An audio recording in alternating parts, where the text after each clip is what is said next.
गोदा पैसी सुतली ना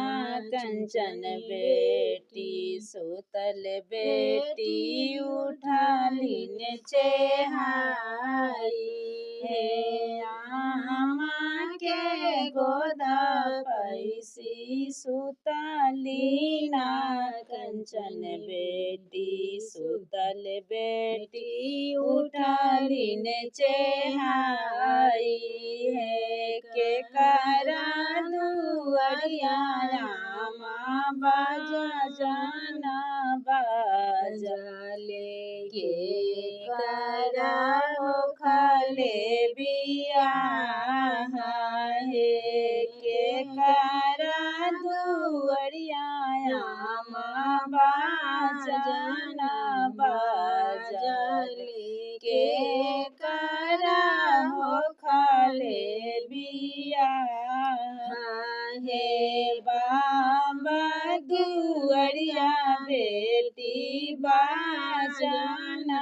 बाजले तोर बेटी हो खले बिया हे नहीं हम सीखलिया माँ घर घरुअरिया आवरो रसोइया बेहवार हे सीखिला हुआ है बेटी घर घरुअरिया आवरो रसोइया बेहवार हे सास ननद है माता ना जे मरी है ना हमरो सहलो नहीं जाए हे सास ननद है माता ना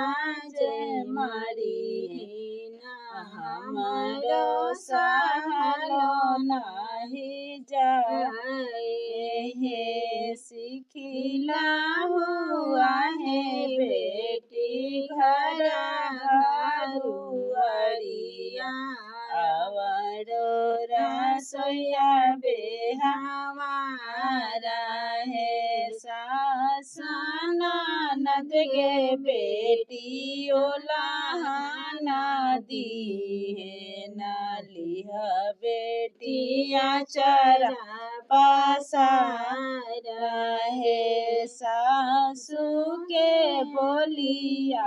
गंगाड़े बही जाई है नाना नदी जाई है दूर दे